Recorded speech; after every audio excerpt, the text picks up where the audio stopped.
Sean todas y todos bienvenidos al nuevo capítulo de Actualizando el Medio de Radio F5. Nos escuchas en vivo a través de Radio Frecuencia Renca todos los lunes a las 21 horas en su frecuencia 107.5 y en su página web www.frecuenciafm.cl. También nos puedes escuchar de forma diferida en Spotify, iVoox, Apple Music y YouTube como Radio F5. Mi nombre es Amaya Delis y como siempre me acompaña el panel de especialistas. Aquí tenemos a Tamara Molina. Tamara, cuéntanos de qué vamos a hablar hoy día. Hola Maya, hoy se nos viene un programa súper cargado de actualidad. Se vienen las elecciones del 11 de abril inicialmente, en donde vamos a votar por constituyentes, alcaldes, concejales y gobernadores regionales, pero ahora va a ser 10 y 11 de abril, así que les vamos a contar cómo va a ser todo este proceso, cómo se va a desarrollar esta votación, en que se implementó este hecho inédito, ya que nunca las votaciones habían sido así por la situación sanitaria. Así que les vamos a estar contando todos los detalles respecto a estos días. Así es, se viene una elección bastante grande y por otro lado, Ariel, cuéntanos, ¿qué otro tema vamos a conversar el día de hoy? Hola Maya, hola Tami. El día de hoy también vamos a hablar sobre las medidas de ayuda económica para las personas respecto a la pandemia de la COVID-19 que todavía no ha acabado. Tenemos 3 propuestas, el tercer retiro del 10%, un bono COVID planteado por el gobierno y retirar los fondos de cesantía planteado por Joaquín Lavín. Así es, tenemos varias opciones ahí dentro de la carta, ahí vamos a ver de qué trata cada una. Y por último tenemos un tema que estuvo también sacudiendo durante la semana, y es que se removió la estatua del general Manuel Baquedano. Así que vamos a ver ahí de qué trata, cuál es la historia de esta estatua. Y eso, vamos a entonces dar inicio a este programa con las elecciones en 2 días. Bueno, la reforma constitucional impulsada por el Ejecutivo fue despachada el jueves pasado por el Congreso. Además, el mandatario también promulgó la reforma que modifica la distribución del tiempo en la franja electoral, que yo no sé si ustedes la han visto, chiques, pero yo encontré por lo menos que era demasiado corta para, por lo menos los pueblos indígenas, consideré que era muy cortita, no se alcanzaba a ver nada.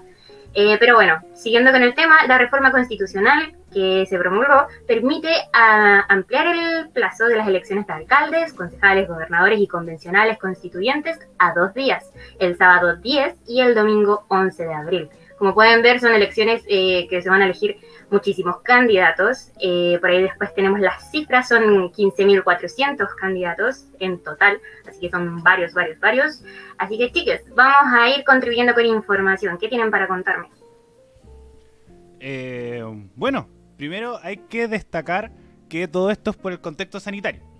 Es por el contexto sanitario, por un tema de las largas filas que se generaron en la elección del 25 de octubre. Y también tenemos que pensar que el plebiscito del 25 de octubre teníamos 2 papeletas, 2 opciones: apruebo, rechazo, convención constitucional, convención mixta. Se acabó. No complicarnos más. Seguimos como con esa idea. Ahora tenemos que escoger a una gran cantidad de como candidatos. Como decía la Maya, hay 15.000 más aproximadamente. Todavía no está confirmada las listas finales, sobre todo de alcaldes, alcaldes, concejales y gobernadores. La de constituyente ya está lista, está cerrada. Entonces, tenemos que este proceso puede complicar las cosas. Hay que doblar el voto, hay que buscar a nuestro candidato. Entonces, ese proceso se va a hacer mucho más demoroso que la elección pasada. Entonces, como por lo menos en promedio la Universidad de Chile dijo que la elección pasada tenía que devorar en promedio 3 minutos. A plebiscito, apruebo, rechazo, convención constitucional, convención mixta. Imagínense cuánto será con esta elección, que son 4 votaciones con muchos candidatos y con contexto sanitario. Así que eso se va a realizar en 2 días. Usted puede ir cualquiera de los 2. A usted no le van a asignar, por ejemplo, del RUT tanto al sábado y RUT tanto va el domingo. No, usted puede ir o el sábado o el domingo como usted le acomode. Entonces eso hay que dejarlo claro desde ya.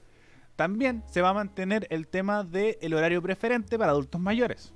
Entonces tenemos que, todavía no se define, pero lo es posible que sea igual que el anterior, a las 12 del día, donde, como si hay una fila y está un adulto mayor, él tiene preferencia a votar, pero usted igual puede ir a votar en ese horario. Y si no hay nadie, usted puede acceder a la urna y votar, pero siendo siempre lo preferente a los adultos mayores. Nadie puede prohibirle el derecho a voto.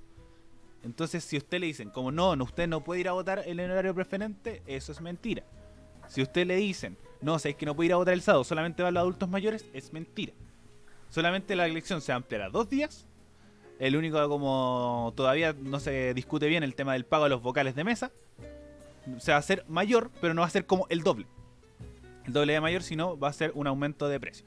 Pero como tal, las elecciones se realizan en 2 días, como elecciones normales, pero usted puede ir o el sábado o el domingo.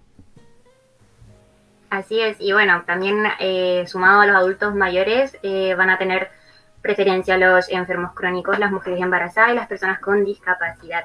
Tami, ¿tú nos podrías comentar más o menos cómo será el proceso, aparte de esta información que nos entregó Ariel?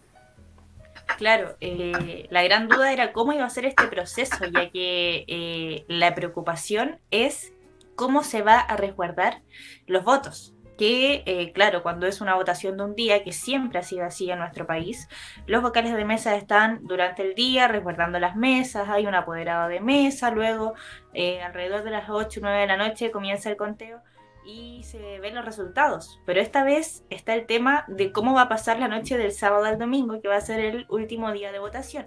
Entonces, hasta ahora, ¿cómo sería este proceso? La noche del sábado, cuando termine el horario de votación, se sellarían las urnas, no se contarán los votos ese día, las urnas quedan selladas y quedarían bajo custodia de las Fuerzas Armadas. Entonces, ¿qué dice acá? El mandatario, que ha sido uno de los impulsores de este proyecto, Sebastián Piñera, los apoderados y los vocales van a poder velar por el cumplimiento de las normas de seguridad de la mesa, pero sin duda no podrán ingresar a los recintos donde se encuentran las urnas. Y por lo mismo, en la mañana del domingo las urnas van a ser llevadas a las mesas de votación y se les quitará el sello para continuar con los comicios. Entonces, en resumen, estas urnas quedarían custodiadas bajo la labor de las Fuerzas Armadas. Ahora, otro tema que me surge la duda es como que yo siento, en opinión personal, que con tanta votación, tanto candidato, se pierde un poco el foco de todo lo que fue los constituyentes, que ha sido un proceso único en la historia de nuestro país, de la participación ciudadana. Entonces, que se mezclen los constituyentes junto con los alcaldes, los concejales, los gobernadores regionales, que igual es la primera vez que votamos por gobernadores regionales, se pierde mucho y sabemos que igual estamos en un tema de crisis de la participación política que se vio reivindicada con el plebiscito, pero sabemos por qué esto fue un proceso que vivió todo el país desde el estallido social al proceso de llegar a la votación de si queríamos cambiar la Constitución. Pero ahora es distinto, porque igual los ánimos de la población, si bien existen aún, recién partió la franja, vamos a ver cómo se comporta en este tiempo que queda previo a la votación, siento que están mucho más distintos. Entonces, colapsar con tanto candidato, tanta votación, desde mi punto de vista quizás, ya no se puede, pero lo que hubiera pensado es aplazar en un mes, por ejemplo, 1 mes y medio más, la votación de alcaldes, concejales, gobernadores, para no perder el foco de los constituyentes, que es una votación sumamente importante porque van a ser las personas que van a redactar nuestra nueva Carta Magna. Es sumamente importante que las personas vayan súper claro con por quién van a votar y que no se confundan en que, no, el alcalde era alcalde, no, era constituyente. Entonces está muy complicado. Y bueno, el proceso de 2 días yo creo que netamente va en ayuda al tema de la situación sanitaria. De que no hayan aglomeraciones, vamos a ver cómo se comporta también, porque de repente, como el buen chileno se dice, siempre todo a última hora. Hay muchos factores que ver, pero siento que esta votación va a ser muy engorrosa. Sobre todo, quizás para los jóvenes, no tanto, porque hay un boom de información, tenemos las redes sociales, estamos constantemente quizás ligados de más información, pero la gente adulta mayor, va a ser mucho más difícil conectarse con este proceso de forma tan interna. Eso es lo que me preocupa más que nada. ¿Sabes qué, Tami? Yo también estaba, de hecho te iba a decir, me robaste la palabra a la boca, engorrosa.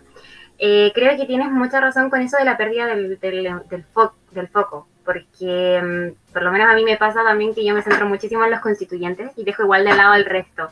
Sí, se tiende a perder un poco la visión como general de todo y yo creo que se tiende a focalizar a uno de los actores. Pero lo que sí encuentro es que esto igual es a favor el contexto sanitario, porque al fin y al cabo hacer una secuencia de elecciones no sería producente. Siento que es como más sintetizar las elecciones y ya si se puede hacer todo de una, que se haga todo de una. Eso. ¿Ariel? Sí, coincido un poco con lo que dice la Maya, que todo esto es por el contexto sanitario. Recordar que primero las elecciones eran en abril, me refiero al plebiscito. Eran en abril, después se corrieron en octubre, porque en octubre escogíamos ahí a los constituyentes. Gobernadores y constituyentes, y después, ahora en esta fecha, el 11 de abril, escogíamos a alcaldes y concejales. Entonces, como por contexto, tenemos que votar las 4, porque se están terminando los procesos, se tiene que como apurar y no podemos correrlo más, porque en julio tenemos las primarias presidenciales. Entonces, se nos va pillando la máquina de todo este proceso. Entonces, como es verdad, se puede perder un poco el foco, pero es lo que nos tocó vivir, por lástima. Y al mismo tiempo, la otra vez veía que igual es un punto positivo, sobre todo para los alcaldes y concejales, porque históricamente es la elección con que menos gente va a votar. Entonces, como la está llamando mucho la atención esto de los constituyentes, mucha gente va a ir a votar por sus constituyentes y por consiguiente va a votar por su alcalde, por su concejal, que también las autoridades comunales son muy importantes. Es cosa de ver a Daniel Jadwe, a Joaquín Lavín, a Evelyn Matei, figuras políticas, alcaldes, que están siendo los principales actores de la carrera presidencial. Entonces, por lo menos por mi parte, yo lo veo un poco positivo por este mismo hecho, que mucha gente va a ir a votar, si es que la estadística y las proyecciones van ad hoc a lo que se espera, por constituyente, y al mismo tiempo va a votar por alcaldes y gobernadores, gobernadores y concejales, como por arrastre, por decir, como también tengo que informarme en estos temas, pero también, como me decían ustedes, chicas, es el tema de la sobreinformación. Es la elección con más candidatos en la historia de Chile. Realmente nunca nadie se ha postulado tanto a constituyente. Hay muchos candidatos a constituyente, muchos candidatos a alcalde, muchos gobernadores también. Son 7 candidatos a gobernadores, son muchos. Con muchos candidatos.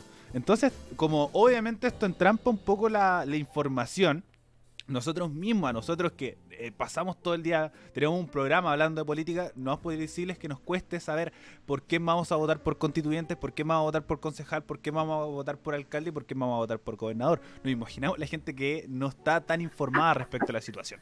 Entonces, puedes tener una contra la zona de información, pero al mismo tiempo me gustaría ver esto más participación respecto a los alcaldes, a los concejales, porque muchas veces son escogidos por muy pocas personas. Por ejemplo, en las primarias que tuvimos en noviembre, que tuvimos un 2% de participación electoral, las primarias de alcaldes y gobernadores, y me imagino ahora con una elección entre ellos mismos con contexto sanitario, que hubiera tenido que autoridades comunales tener muy poca aprobación y muy poca elección. Entonces eso es poco representativo, lo que nos ayuda.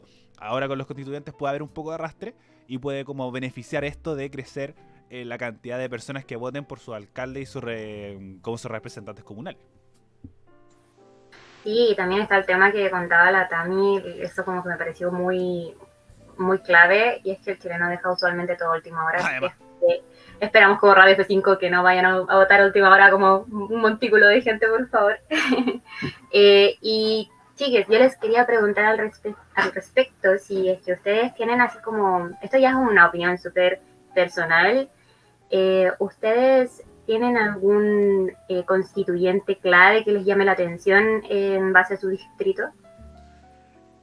Constituyente clave, yo todavía no, por el hecho que tengo muchas dudas, y obviamente, opinión personal totalmente, con los independientes.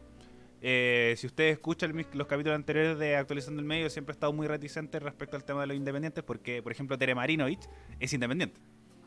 Entonces, pero también tenemos, no sé, a la tía Pikachu, que también es independiente. Entonces, el tema del independiente es un tema que por ejemplo, me acompleja. Entonces, como no sé si votar por un partido tradicional, porque igual están desprestigiados, pero esto del independiente también hace que quede un poco en el aire.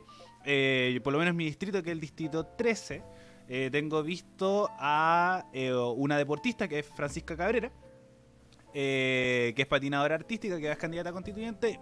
Yo creo que por ahora estoy votando por ella, por el hecho que me gustaría que la Constitución, más allá de, bueno, está muy cercano a ideologías políticas, va por la lista del Frente Amplio,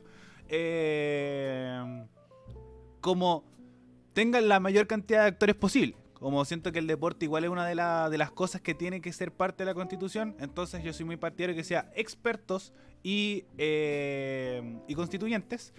También tengo una que la voy a buscar, que también es abogada, que es Irene, ahí se me olvida el apellido, por el Distrito 13, que también es abogada. Entonces ahí tengo mi lado experto y mi lado un poco ciudadanía, un poco distinto. Entonces, por ahora, por el Distrito 13 tendría esos 2 candidatos por lo menos en la mirilla.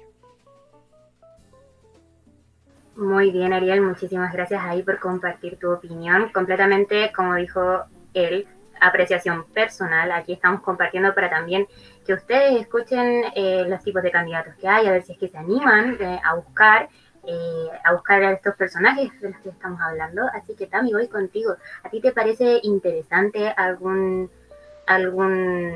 constitucional? Creo que, si no me equivoco, compartimos el mismo distrito, ¿no? No, porque yo soy el 8 y tú el 9, estamos cerquita. Ah, es verdad. Estamos cerquita, pero son distintos. En mi caso, bueno, hay muchos candidatos en el distrito 8.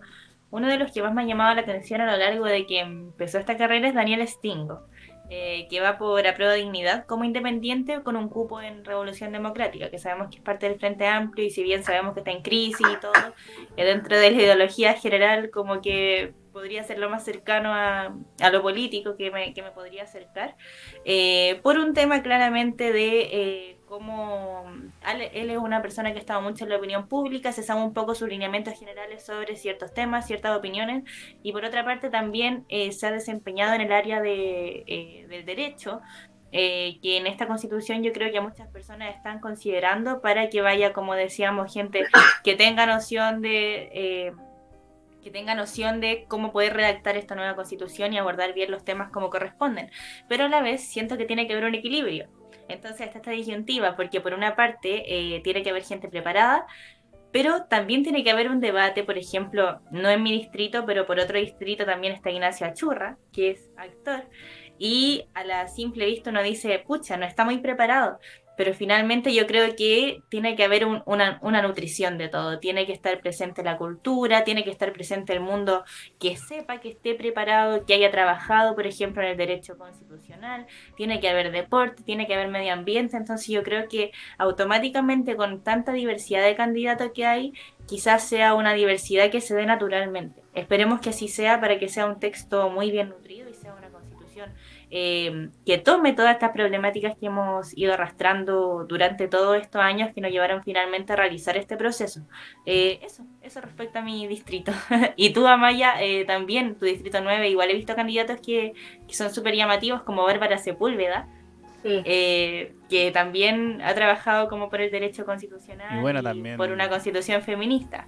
Y también Sí. destacar que es también por nuestra gente de Renca, que nos están Exacto. escuchando por frecuencia Renca 107.5.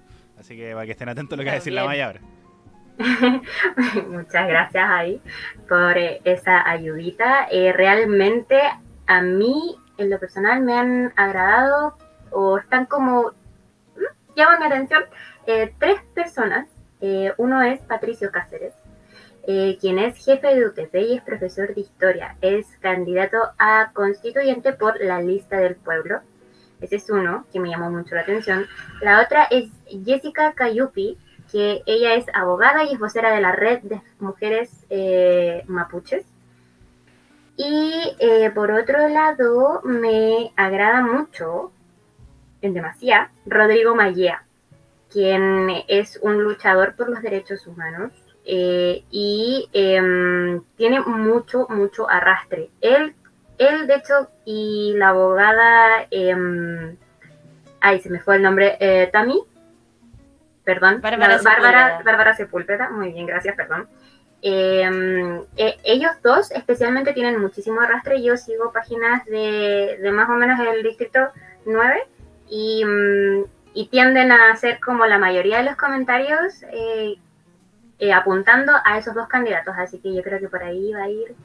Yo creo que ellos 2 ya están así como arriba. Así que Y eso por mi parte. antes, Amaya, para corroborar la información, tengo que Francisca Cabrera, que había dicho que era deportista de patinaje artístico, no va por la lista del Frente Amplio, va por la lista de la prueba, que es por lo que conocíamos como la nueva mayoría, y es independiente por el cupo del Partido Progresista. Y la otra que era abogada era Ingrid Villena, que es de la lista del pueblo y es independiente. Así que ahí están por lo menos los candidatos que tengo en vista del distrito 13, que para la gente que nos escucha de ese sector sur de Santiago. Muchísimas gracias, Ariel, por esa corroboración, muy importante. Bueno, ya debería pasar al otro tema porque se nos está haciendo un poco largo esta parte, pero me hubiese gustado que ustedes me hablaran también de si han visto la franja, porque realmente yo la encontré muy corta. O sea, wow, no sé si fui yo así como apreciación personal o es que por lo menos los pueblos originarios me impactó muchísimo porque onda veía una imagen tras otra y ni siquiera se alcanzaba a leer completamente todo. Es que ahí va Doc con lo que conversamos recién, que es muchos candidatos.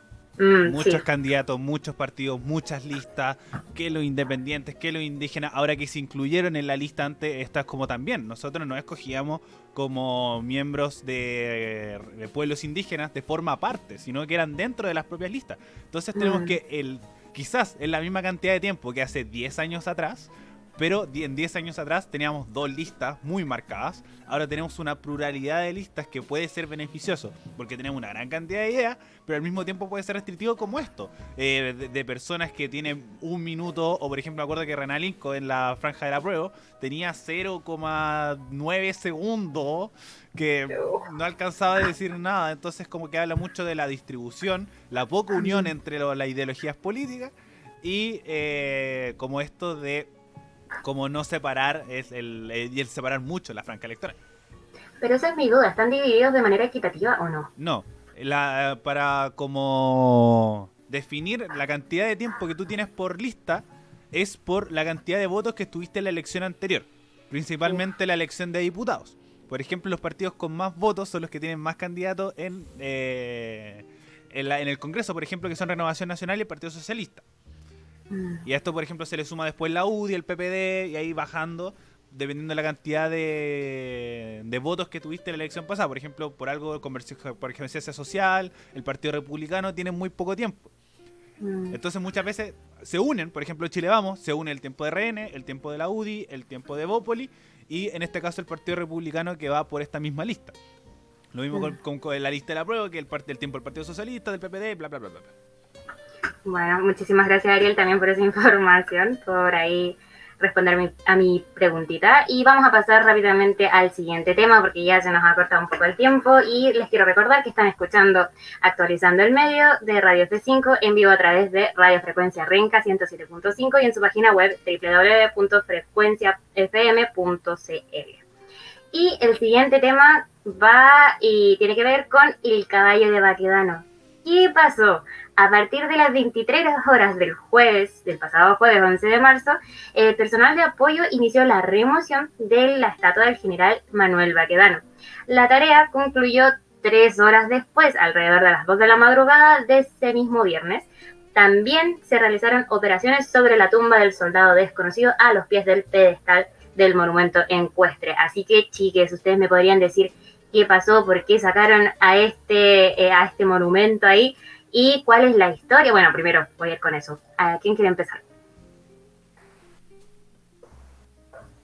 Sí, precisamente Maya, el jueves 11 de marzo comenzó esta remoción de la estatua del general Baquedano, lleno de polémicas también por este homenaje que se le hizo desde el ejército, el comunicado que sacó el ejército, y sabemos que Plaza Italia, justamente la estatua de Manuel Baquedano, ya denominado como Plaza Dignidad, ha sido un punto de encuentro de las manifestaciones desde que partió el estallido social, justamente el 8 de marzo, en la marcha del Día de la Mujer, que ha sido una marcha del 8M que se caracteriza por su pasividad, porque siempre es una marcha que hace noticia por el día como tal, más que por los destrozos como pasó en esta ocasión.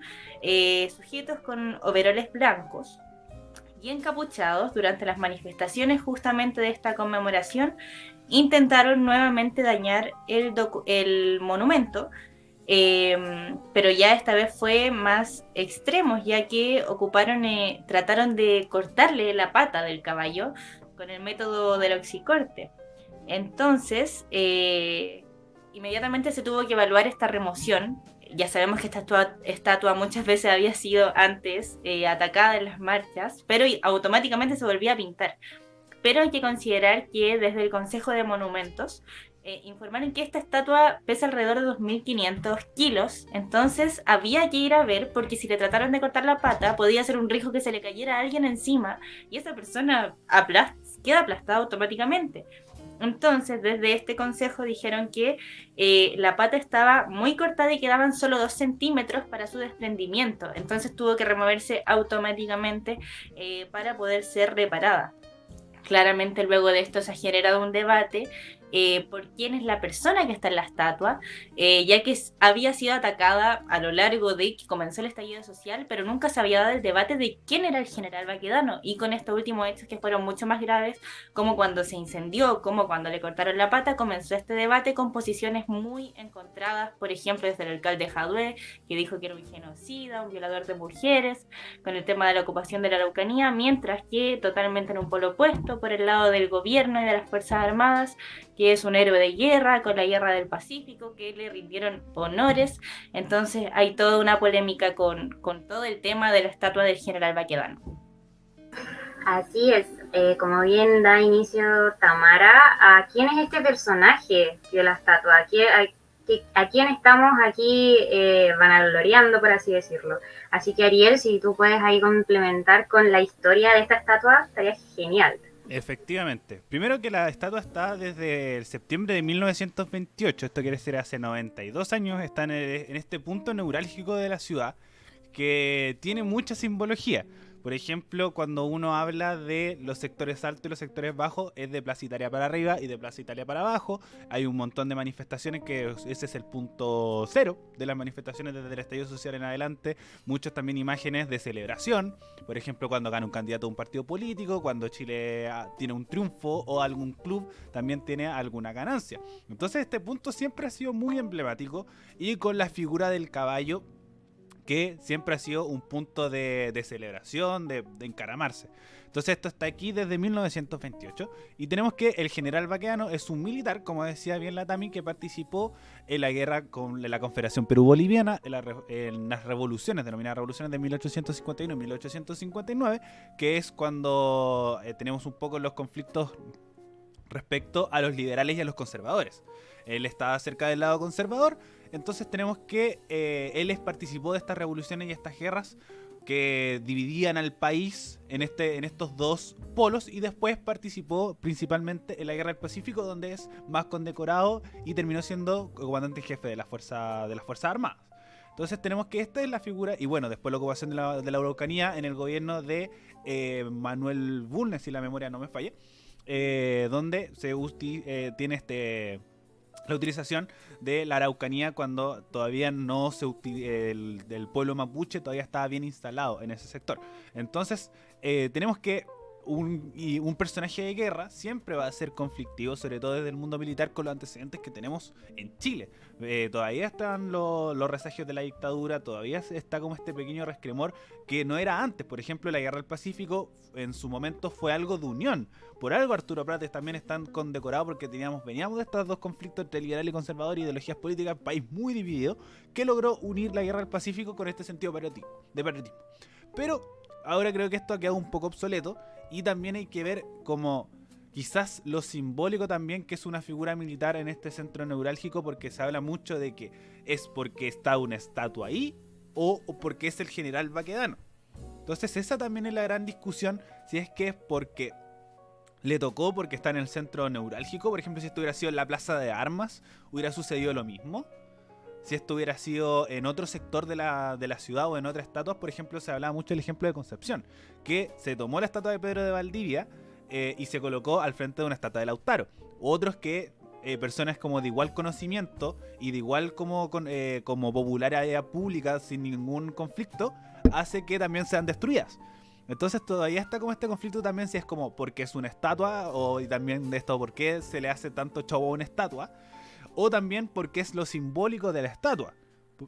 Entonces como que eso también es otra discusión que ya tenemos como con esto de la historia, de saber quién es el general Baqueano, que también no es un personaje tan destacado en la historia.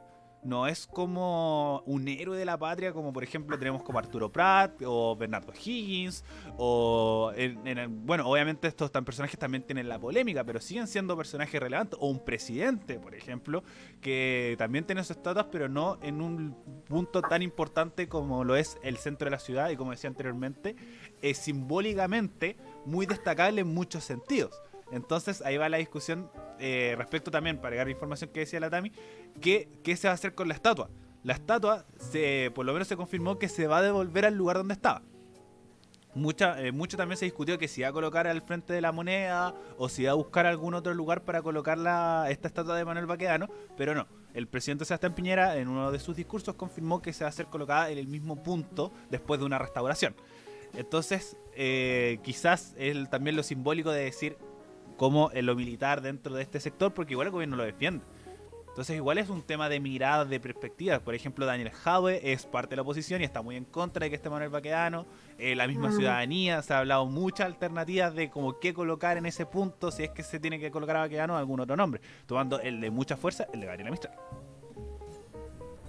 Qué fuerte realmente, igual, o sea, quizás es como súper superficial esto que está, o sea, no sé si tan superficial, pero siento que es fuerte que estemos debatiendo si es que hay que colocar esta estatua, ¿no?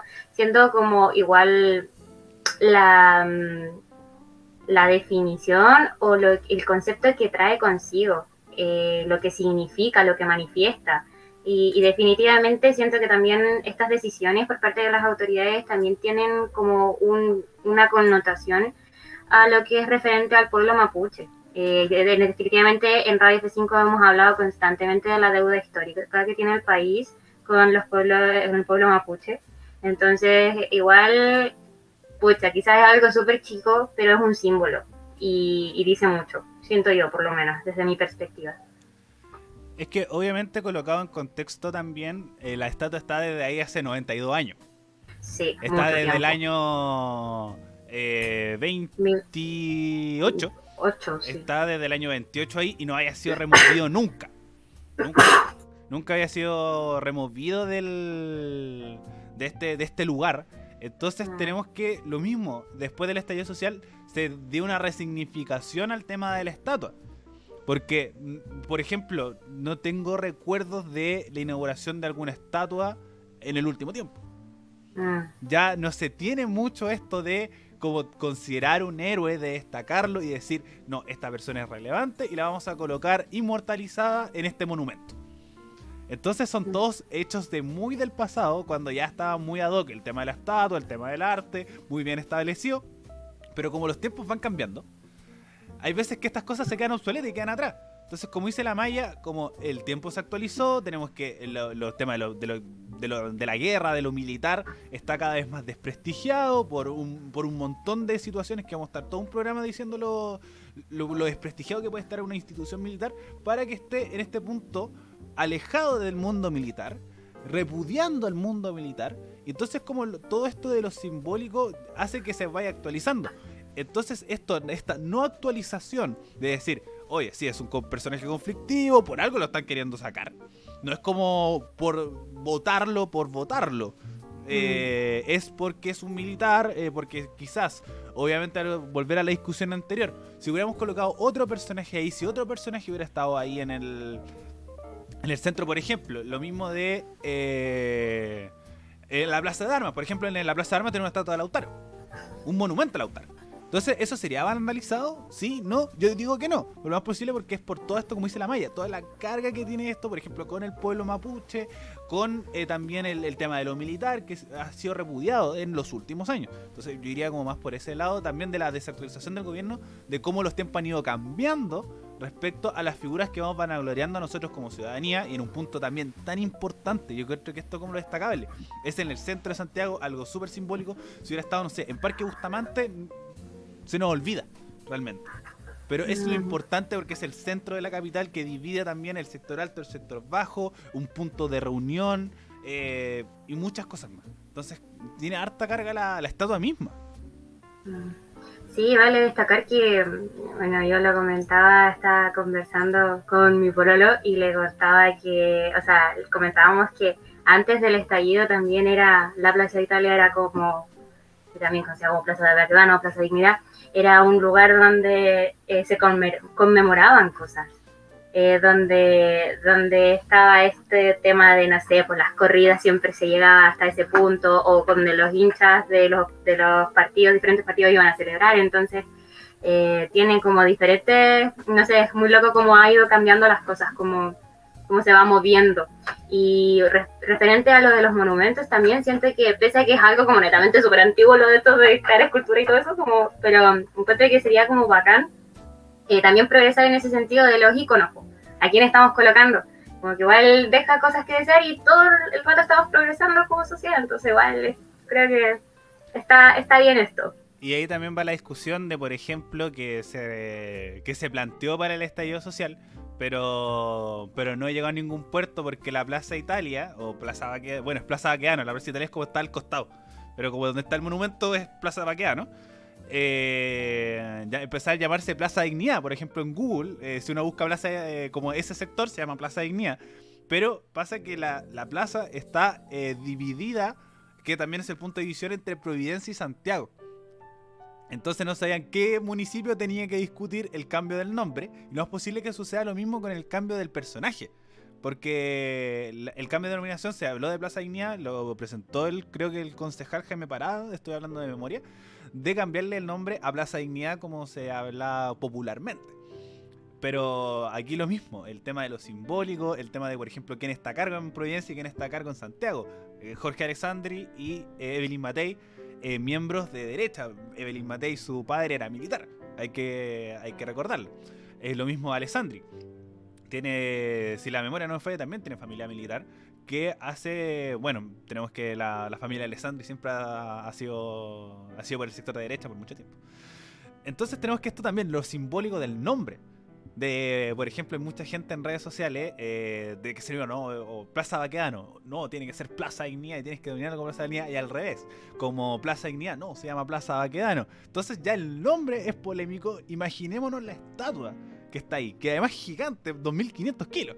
Entonces tiene mucho esto de lo simbólico, como dice la Maya, en tantos sentidos, por ejemplo, con el nombre, que siempre ha sido como de discusión después del estallido social para adelante, y también la importancia que se le da ahora. Antes era un punto de reunión. Ganaba Chile, ya toda Plaza Italia. Y siempre también se llamó Plaza Italia. Y Plaza Italia es una plaza chiquitita que está al lado. Entonces, como no era Plaza Baquedano. El punto de reunión, de conglomeración. Pero ahora toma una carga simbólica distinta porque también tiene una carga política. Como este sentido político de cómo también se ha adoptado el movimiento social, que es un movimiento antimilitar, más cercano a la izquierda, por supuesto, obviamente políticamente hablando, más cercano a la izquierda, muy alejado de los militares, y tenemos que está este militar gigante de 2500 kilos ahí al medio. Entonces puede generar conflicto, y ha generado por mucho tiempo. Así es, Ariel. Muchísimas gracias también por esa, por así decirlo, definición entre lo que era la Plaza Italia, Plaza Baquedano y Plaza Dignidad, porque igual hay una gran confusión también. Así que muchísimas gracias por ese dato. Un dato freak, no tan freak. Y también yo no sé si tú quieres agregar algo más respecto a este tema. Yo creo que no me alejo mucho de su opinión. O sea, desde mi perspectiva, creo que al general Baquedano le tocó mala suerte por el lugar donde lo pusieron. Sabemos que existe todo este tema creo que siempre hay que tener la mirada crítica, sobre todo con replantear el tema de los monumentos. Porque como decía el Ariel, si estuviera en Plaza de Armas hubiera pasado lo mismo, hubiéramos tenido quizás la misma reflexión, pero justamente ese sector se volvió icónico desde antes del 2019 con el tema de las celebraciones, y luego ya, luego del estallido social tomó totalmente otra connotación que hasta el día de hoy se sigue notando.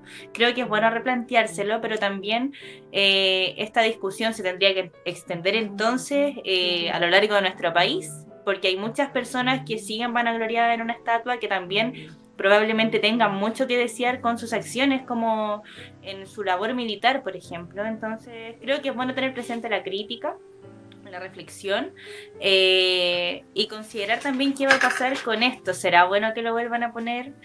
Yo creo que no duraría mucho un día, ya que esto se ha tomado como ya una constante de que todos los días pase algo o se ataque esta estatua, pero creo que es bueno tener presente, tener reflexión de quiénes son los monumentos, y eso genera una reflexión ya a nivel país, que tendríamos que hacerlo con todas las personas que están plantadas en una estatua en una plaza, y no solo en la Plaza Italia, aunque sí tiene una connotación bastante histórica por lo que ha pasado en los últimos años desde el estallido social en adelante. Exacto. Bueno, antes de agregar también que ahí siempre partían las marchas. Siempre. Sí, también. Históricamente. Punto de encuentro. Sí, punto de encuentro desde siempre. Estudiantiles 2006, o quizá, bueno, lo que recuerdo, 2006, 2011, y un montón de marchas que han ocurrido entre medio. Siempre Plaza Baquedano a 0 ceros. Siempre. Siempre. Nunca antes con la carga simbólica que ahora no se está tomando mucho el concepto de marcha, sino de concentración, de quedarse ahí en la plaza, más que de la plaza caminar, pasando por la Moneda, Universidad de Chile, etcétera, hasta llegar a los héroes para siempre actos conmemorativos. Pero ahora no, todo se concentra en esta plaza y toma mucho más carga. Así es. Bueno, chiques, entonces ya dando paso al último tema de este programa, que realmente es un gran tema, es un tema fuerte, es un tema largo, así que sin más vamos a empezar. Vamos a hablar sobre las propuestas de ayuda por la pandemia. Y es que la pandemia nos ha golpeado a todos realmente. Ha sido un periodo bastante difícil en el ámbito, bueno, en todos los ámbitos, pero también ha golpeado mucho el ámbito económico. Y para esto se han creado diferentes ayudas últimamente. Entre ellas vamos a hablar del tercer retiro del 10%, un plan de ayuda a clase media, que es un préstamo solidario, y un retiro de seguro de cesantía propuesto por el mismísimo Joaquín Lavín.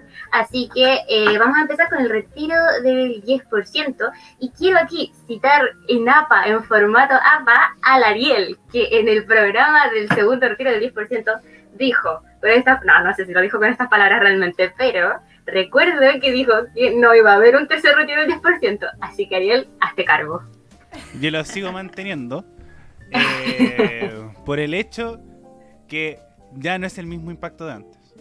Un tercer retiro, por ejemplo, el primer retiro era impactante porque estábamos en el pic de la pandemia, no había otra ayuda más de la que podía entregarnos como el retiro de nuestras pensiones. Ya, segundo retiro, Navidad, puede ser, mucha gente ya se quedó sin fondo, pero bueno, está. Pero después un tercer retiro, como un sistema de FP, que sabemos que tiene una retención de porcentaje muy bajo, es decir, que solamente la gente con más ingresos es la que va a poder tener su tercer retiro. Entonces creo que obviamente media populista de Pamela Giles, hay que destacarlo, porque se tiene un apoyo, se tiene como una voz popular respecto al primero y al segundo, al impacto que tuvieron sobre todo el primero, que fue realmente como esta gran propuesta de la oposición para ir en contra del gobierno, que fue tan así que gente de la propia coalición de gobierno oficialista votó a favor de ese proyecto. Pero ahora poca gente tiene esos fondos y los focos deberían ir por otros lados. Por ejemplo, fomentar el IFE, el ingreso familiar de emergencia, el impuesto a los super ricos, generar otras discusiones que no tengan el foco en el retiro del 10%, porque es una bandera de lucha que tomó Pamela Giles cuando ni siquiera planteó el primer proyecto, hay que destacarlo. Ella planteó el segundo y ahora planteó el tercero. También en un momento electoral para poder como afianzar su figura. Pero también los otros proyectos del gobierno tampoco se quedan atrás como para decir, wow, son llamativos o son lo mejor. Entonces, como yo dudaba mucho por un tema del 10%, pero también cómo iba a ir avanzando la pandemia. Teníamos que, justo en el momento que se planteaba un tercer retiro, se estaban abriendo un poco más las posibilidades de trabajo, teníamos un poco más abierta el poder salir, se venían las vacunas en camino, pero ahora tenemos que los casos están aumentando y tiene todas las condiciones para volver a una cuarentena.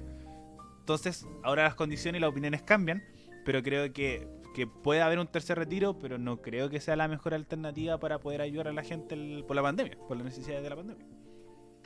Recuerdo específicamente que tuvimos esta conversación, bueno, con el primer retiro del 10%, con el segundo retiro del 10%, definitivamente somos una buena radio, ¿ven? Entonces, recuerdo exactamente que hablábamos de esto mismo, al fin y al cabo, subsumes partes, siempre llegábamos al mismo punto.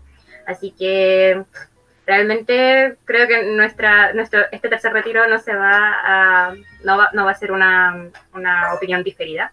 Pero voy a ir contigo, Tami, ¿en qué está el proyecto actualmente? Cuéntame.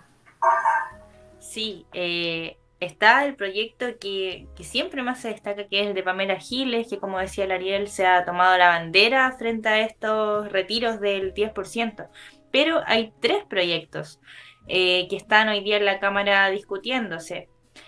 Primero está el de Pamela Giles, que busca modificar la Constitución para establecer y regular un mecanismo excepcional de retiro de parte de los fondos previsionales para que cotizantes puedan realizar un nuevo retiro de hasta un 10% de sus fondos, fijando un máximo de 150 UF, alrededor de 4 millones, y un mínimo de 35, que sería 1 millón de pesos, lo que hemos visto a lo largo de lo que se ha gestado en los 2 primeros retiros. La segunda, que fue firmada por Reina Arinco, que es diputada independiente, Maya Fernández, que es del Partido Socialista, y entre otros diputados, que se diferencia con el de Pamela Giles, ya que se establece una compensación en que el Estado debería emitir un bono de reconocimiento que se abonará a los afiliados y pensionados para no mermar su pensión en el futuro, que sabemos que también la discusión está en que si ya las pensiones son bajas, con un tercer retiro serían mucho más bajas. Y por último se suma un tercer proyecto de los diputados del Partido por la Democracia, que busca sortear un eventual dictamen del Tribunal Constitucional, esto estableciendo una reforma permanente y no transitoria al artículo 19 de la Constitución, estableciendo un derecho de los afiliados a retirar fondos. Aquí vemos 3 proyectos, ¿cierto? Como decías, Maya, lo hemos venido diciendo, la discusión es la misma, pero saben que tengo sentimientos encontrados, porque si bien decimos que un tercer retiro no iba a tomar tanta fuerza, porque con el primero estábamos en medio de la pandemia, ahora ya no es tan impactante como fue el primero, que se ha tomado quizás como una lucha política para afianzarse popularmente como lo ha hecho Pamela Giles, pero a la vez como que siento que si hay personas como pueden ser nuestros padres, nuestros tíos que han trabajado desde que salieron del colegio toda la vida y tienen ahí su platito ahorrada, pucha, no les vendría mal una ayuda en este momento. Entonces, si bien se pueden haber muchas críticas de que afectaría las pensiones, de que muchas personas se podrían quedar sin fondos, según la Superintendencia de Pensiones, en los datos actualizados serían 3 millones de personas que se quedarían sin fondos. El sistema de las AFP está tan viciado que es difícil como defenderla e impedirlo. Si yo veo, por ejemplo, que le puede favorecer a la misma familia, a los abuelitos que llevan trabajando toda una vida, quizás que ya están a punto de jubilar, si pueden tener la oportunidad de sacar, imagínense, 4 millones en efectivo, que quizás pueden invertirlo en algún negocio, subsistir o comprar algo que necesiten. Entonces son opiniones encontradas. Yo tampoco estoy tan en contra de este tercer retiro, porque si bien puede ser para las personas que tienen más ahorrado, y la discusión también debería ir por otra parte, como decía el Ariel, con el IFE, con más ayuda económica, por otra parte, tampoco sabemos que igual podría ayudar a personas en este momento. Entonces, para mí, no lo apoyo al 100%, pero bienvenido sea si es que a algunas personas le puede ayudar. Es que obviamente está el tema de como el espacio de decir como ya, si se está bien, pero al mismo tiempo igual uno tiene que pensar que es el sistema de pensiones que tenemos. Realmente el Estado el que debería colocarse, por lo menos en mi opinión, el Estado el que debería colocarse con ayuda económica. Obviamente está este bono de 500.000 pesos, pero al mismo tiempo es un bono que tiene muchas restricciones, que tiene que haber muchas condiciones para que te lo entreguen, que no es una ayuda económica tan grande. Pero al mismo tiempo tenemos que los retiros, yo lo planteé desde un principio, siempre va a tener algún pero, porque por ejemplo el tema de como el sistema de previsión, mucha gente no lo tiene, mucha gente no cotiza, mucha gente trabaja por boleta del comercio informal, muy poca seguridad social. Entonces los retiros siempre son para gente con contrato, con una gran cantidad de cotización a lo largo del tiempo, siendo el primero como el más destacable, pero obviamente puede sacar 4 millones, pero el que tiene cotizado 4 millones, que difícilmente es el que tenga como la necesidad de tener como el tema de los gastos de la pandemia. Porque no es posible que él siga trabajando. Que él no tenga que salir a trabajar porque tiene un trabajo bien establecido en home office, en teletrabajo. Entonces, la gente que tiene que salir, tiene que tomar metro, la que se ve expuesta, o por ejemplo, que son como trabajos no fundamentales, como por ejemplo, que pasan a la ley de protección del trabajo, que ese es uno de los grandes peros de esta propuesta de Joaquín Lavín de sacar el 50% de la seguridad, perdón, del fondo de cesantía. Van al fondo a la ley de protección del empleo, y ellos sí requerían sacar su primer 3%, su segundo 10% o una ayuda como tal. Entonces yo sigo insistiendo de que los focos tienen que ir por otro lado, que puede aprobarse, sí, pero tiene que ser lo necesario, no. Y si va por ejemplo, Pamela Giles siempre habló mucho de la discusión, de como no, porque nos van a dar un tercer retiro si aprueba a favor de esto. Yo prefiero votar en contra de lo anterior que nos den otro 10%, por ejemplo, por un impuesto a los super ricos, por un IFE mucho más alargado, para otras formas que, por ejemplo, con política siempre es, ya, pero les dimos el tercer retiro. Votamos a favor del tercer retiro y entonces como damos esta otra ley. Siempre ha sido con negociaciones para llegar a acuerdo entre las dos partes. Y si una de los acuerdos va a estar el 10%, yo prefiero que las discusiones estén en otro lado, no en el 10%. Yo creo que tiene harto sentido como lo que cuenta el Ariel, pero también le doy la razón a la Tami por el hecho de que si bien no cubre la necesidad, este tercer retiro no sabemos que no cubre la necesidad que ellos quieren cubrir, que supuestamente es como la razón por la que lo están lanzando. Pero por ejemplo, voy a dar el caso de mi padre, que mi padre podría sacar el tercer retiro y él lleva cesante toda la pandemia. Y ha sido súper difícil, ha sido muy, muy difícil, y realmente para él conseguir pega también ha sido horrible, por la edad, no sé, por la pandemia, por muchos factores. Entonces, claro, es un caso particular, es un caso quizás aislado, no lo sé, pero ahí lo pongo como en vitrina, porque puede que no sea el único. No, definitivamente creo que no es el único. Así que por ahí yo también creo que la Tami tiene cierta razón, y también el Ariel, concuerdo mucho. Y bueno, respecto a esto mismo, el gobierno se mostraba súper contrapuesto a esta idea y sacó o presentó un plan de ayudas a la clase media, que considera un bono de 400.000 pesos para quienes han experimentado una disminución de un 30% en sus ingresos, a lo que se suma un préstamo solidario. Y bueno, el Ariel mencionó algo muy importante que era también nuestro tercer punto dentro de estos diferentes planes, y es el retiro de seguro de cesantía. Chicos, ¿qué pueden decir al respecto? Bueno, como decía anteriormente, es un retiro del 50% del fondo de cesantía. Tenemos que es planteado por Joaquín Lavín. Ojo, por Joaquín Lavín. Joaquín Lavín, alcalde de Las Condes, candidato presidencial. Es algo no menor. Valga recordar siempre los nombres que los plantean. Pamela Giles, candidata presidencial. El gobierno. Y Joaquín Lavín. Son los tres nombres que están siempre como... Hay que tener atención porque también como lo plantean. Entonces tenemos que esto lo propone, por ejemplo, como citando a Joaquín Lavín, dicen: si me hacen elegir entre seguir sacándole la plata a las jubilaciones, circunstancias que queremos hacer una reforma previsional para ponerle plata a las jubilaciones, o sacar plata de este otro fondo donde hay 12.000 millones de dólares, yo saco desde este otro fondo. El proyecto permite retirar de una única vez el 50% de los fondos del seguro, teniendo unos mínimos parecidos al del 10%. Que sería... a ver si lo tenemos acá arriba, no sé si pueden ayudar con esos datos. A ver. Aquí está. Fijando un máximo de 4 millones de pesos y un mínimo de 1 millón. Entonces, Joaquín Lavín tomaría estos mismos porcentajes para lanzarlo a este fondo de cesantía, que sea como el límite, el 50% de sus fondos de cesantía. Pero como decía anteriormente, la restricción de este proyecto sería... o por lo menos desde la edición del gobierno, la ley de protección del empleo, que es que tú no trabajas, quedas en un despido, por así decirlo, pero como no es un despido como tal, sino que pasas al seguro de cesantía y dejas de trabajar hasta que la situación se recupere y vuelves a trabajar a la empresa sin ser despedido por causas de la pandemia. Entonces, como ese sería el gran pero de que este proyecto se lleve a cabo, porque es como el principal caballito de batalla del gobierno la ley de protección del empleo. Lo planteó desde el principio y la ha mantenido hasta hoy y que va a durar por lo menos hasta julio.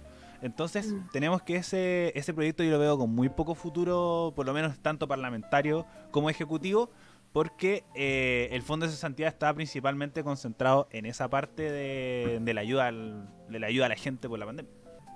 Bueno, Ariel, y con respecto a lo que tú nos comentas, entonces, ¿qué crees que es como más efectivo o menos contraproducente? ¿El retiro del 10% o este retiro del seguro de cesantía? Menos contraproducente el retiro de cesantía.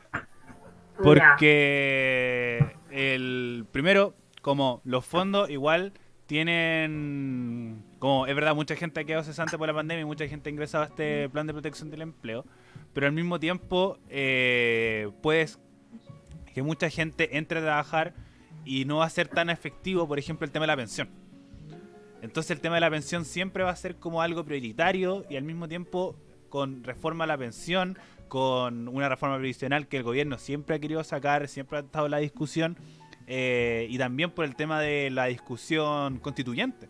Entonces las pensiones siempre ha sido un tema de discusión, que son bajas, que son pocas, y como yendo reduciendo el tema de la AFP, puede que termine como destruyendo el sistema y se cambie, o que se mantenga de la forma precaria que se ha mantenido hasta ahora. Entonces el golpe del 10% igual ha sido un golpe duro a las pensiones. Entonces yo encuentro que había que darle un poco más de tiempo respecto a la recuperación de como recuperación de los fondos, recuperación de la cantidad de gente, de la plata que alguien tenía ahorrada. En cambio el seguro de cesantía es un fondo que no se toca, es un fondo que hay gente que no lo ha usado en su vida y qué bueno que no lo haya usado. Entonces, como puede afectar de una forma u otra, y sobre todo para también la gente que requiere un poco más de necesidad. Entonces siento que puede gente que no haya sido despedida, pero gana un sueldo muy bajo, y sí retiró sus fondos anteriores. Entonces tiene esta opción. Entonces, para mí, como si me preguntas por lo contraproducente, creo que es el del fondo de cesantía, producto que está un poco más compuesto, no está tan golpeado como si fueron las pensiones, porque hay gente que ya no tiene fondos. Entonces, como de las dos alternativas, para mí no son excluyentes, por supuesto. Pueden funcionar las dos, pero si tengo que escoger una de las dos, el fondo de cesantía, producto que los otros dos ya se realizaron retiros. Y mucha gente ya no puede sacar un tercero, y si escogemos uno de los dos, que sea este, porque tenemos los antecedentes que hay gente que ya no tiene fondo. Correcto. ¿Y tú, Tami, qué opinas respecto a este retiro seguro del seguro de cesantía? ¿Tienes alguna información que añadir? Cuéntanos. Sí, la verdad, posiciones encontradas también. Creo que estos temas, cuando se habla de dinero que está destinado para ciertas cosas, por ejemplo, el seguro de cesantía es para cuando las personas están sin trabajo. Me pasa que siento que las pensiones las veo más lejanas. El seguro de cesantía veo que podría ser un efecto más inmediato, porque siento que la pandemia, bueno, ya pasó lo peor el año pasado, donde las personas se acogieron a esta ley de protección al empleo, que tuvieron que subsistir con el tema del seguro de cesantía, justamente con sus fondos. Entonces, ¿qué pasa? Si esas personas retiran esos fondos, claramente si es que llegan a quedar sin trabajo en los próximos meses, recibirían mucho menos dinero al acceder a esta como ayuda que tendrían con estar sin trabajo. Sin embargo, Lavín propone que se saque solo el 50%, le pone un límite, por lo que igual algunas personas quedarían con dinero. Como creo yo, me pasa eso, que las pensiones las veo más lejanas y el seguro de cesantía lo veo que podría pasar o podría afectarle más pronto a alguna persona, pero me quedo con que esto no sean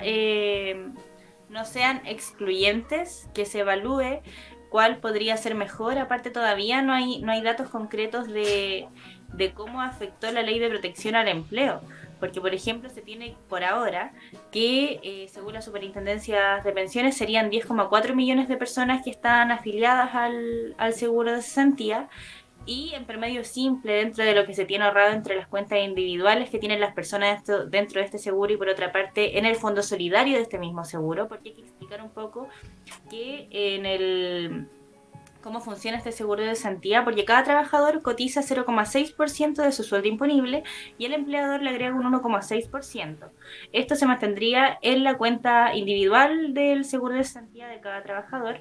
Y por otro lado, el Fondo de Cesantía Solidario, que se financia con un 0,8% del aporte del empleador en caso de que exista un contrato indefinido.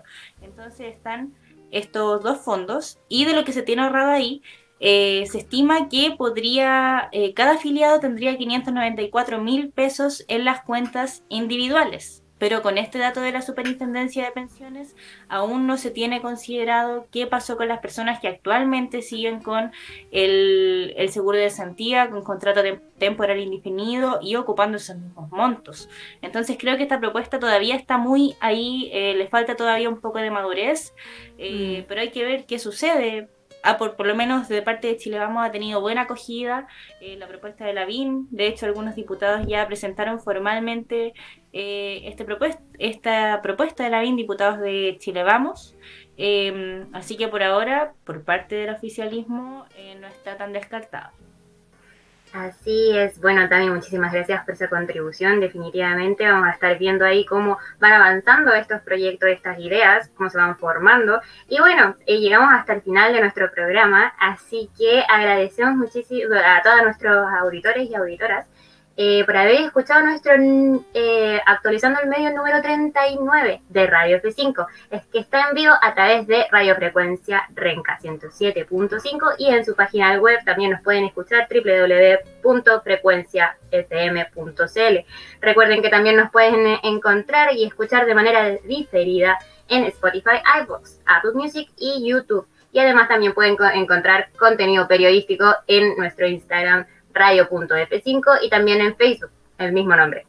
Así que eso, hasta luego, nos vemos en el próximo programa con nuevas temáticas y esto es el cierre. Adiós.